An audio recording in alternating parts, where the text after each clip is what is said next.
Parents, आजचा प्रश्न आहे, उन्हाळ्याच्या दिवसात बाळाला डायपर घालावं का? जर घालायचंच असेल तर किती वेळ घालावं?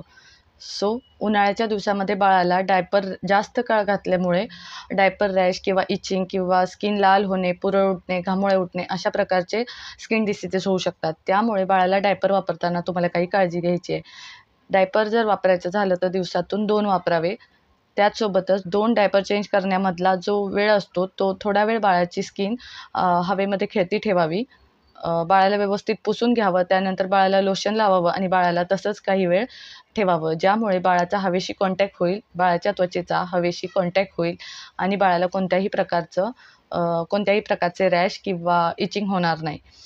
त्याचसोबतच तुम्ही उन्हाळ्यात सुती कापडाचे जे बनलेले नॅपीज असतात छोटे-छोटे तेही वापरू शकता. डिस्पोजेबल डायपर्सच्या ऐवजी तुम्ही सुती कापडाचा किंवा रियुजेबल डायपर्सचा यूज करू शकता.